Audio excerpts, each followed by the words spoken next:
Groom of the Stool, from 15th to 18th century England.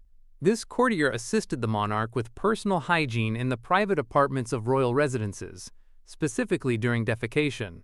Held by nobles like Sir Anthony Denny under Henry VIII, the role offered political influence due to private access to the king. It was prestigious despite its intimacy, causing no harm or exploitation. Not your typical job description, but it came with royal perks.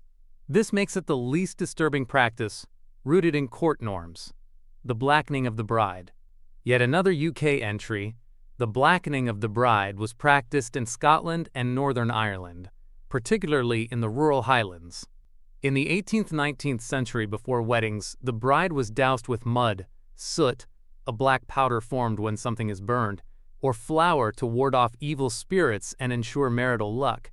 Sometimes the groom was included in this messy ritual, which persists in milder forms today. It was festive, but could have been extremely humiliating. A muddy bride wouldn't exactly be considered wedding-ready today, but it was a harmless act. Sympathetic powder treatment. We know today that there definitely exists ointments that promote the healing of the body and skin. Sympathetic powder treatment, or the powder of sympathy, was rooted in this theory by diplomatic figures like Sir Kenelm Digby and was common in 17th century Europe. When one had a bad wound, instead of treating it, practitioners applied a powder, often vitriol, to the weapon which caused the wound, believing it would heal the injury through a mystical connection. Popular among alchemists, it was medically ineffective, reflecting the era's limited science. Polishing a sword instead of bandaging a wound? That's pretty optimistic. Corpse roads. Corpse roads is our earliest dated practice so far, used in Britain from medieval times all the way to the 18th century. And yes, they are what you might think. Roads used in the past to transport the deceased from their homes or outlying villages. These routes were often established in areas where burial rites were restricted to specific locations, requiring mourners to carry their dead over long distances. These paths ensured bodies reached consecrated, blessed, or made sacred churchyards, as mandated by burial laws. Superstitions held that spirits might follow, so bodies were carried feet first to prevent them from returning home. It's eerie, and quite brutal for those who are probably still grieving. Baby cages. Surprisingly, this practice was still around in the 1930s and 40s in urban UK and USA, particularly London and New York. Wire mesh cages were attached to high-rise windows, allowing babies to get fresh air and sunlight, considered vital for health in cramped apartments. Personalized in 1922, they fell out of use due to safety concerns. Babies dangling stories up? The reckless risk makes this practice notably strange. Tooth filing. Maybe one of the most long-standing entries on this list. Tooth filing was practiced from ancient times to the 20th century in places like Bali, Indonesia, and among the Makonde people in Tanzania. Teeth were filed into points or patterns for beauty, status, or rituals, often during puberty ceremonies. Done without anesthesia, it caused pain and risked infection, sometimes leading to tooth loss. In Bali, it symbolized taming negative traits. Its harm elevates its unsettling nature. Post-mortem photography. As the 19th century Victorian era in Europe and the USA saw high mortality rates, families photographed deceased loved ones, often children, as keepsakes, posing them lifelike with props or painted open eyes. Photographers used stands to support bodies, common due to photography's rarity. There were other techniques used by photographers as well, like posing the deceased to appear as if sleeping or alive, and even adding painted details like rosy cheeks.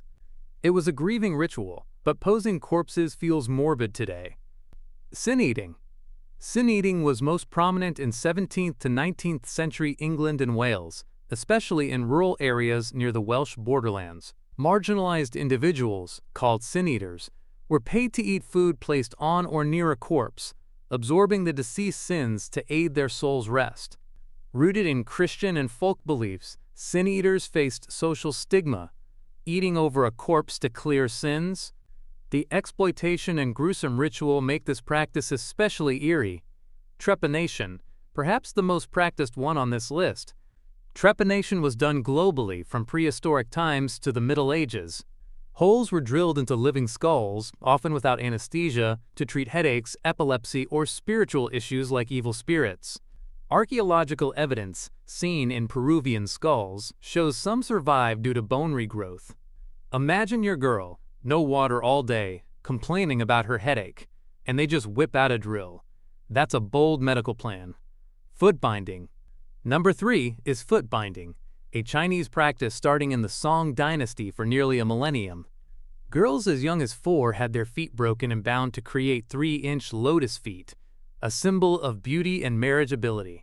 It caused lifelong pain, infections, and mobility issues, with 10% of girls dying from complications. A ridiculous price to pay for what was considered beautiful. Corpse medicine. Though the first and heaviest wave of the bubonic plague, aka the Black Death, occurred in the 1300s, sickness and death stemming from it continued for the following centuries, and small outbreaks would reoccur until as late as the 1920s.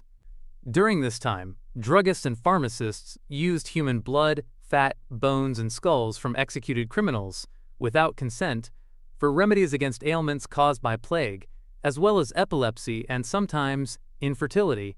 Perhaps the most common medicine of these was mummia, powdered human mummies or executed criminals' bodies, which was used and consumed. Demand led to looting Egyptian tombs and unethical sourcing. Well-known physicians at the time endorsed it, literally grinding mummies for medicine. Wild. Live burial. In certain strict Jain and Hindu traditions, practitioners voluntarily buried themselves alive in a meditative state to achieve spiritual liberation, more specifically, to transcend the cycle of rebirth, known as samsara, by purifying the soul through renunciation. This was often done with community approval. The extreme self-destruction and acceptance of such a torturous death make this practice profoundly disturbing and alien to modern survival instincts. If you found this deep dive intriguing, like the video and subscribe for more like it. Thanks for watching, and see you next time.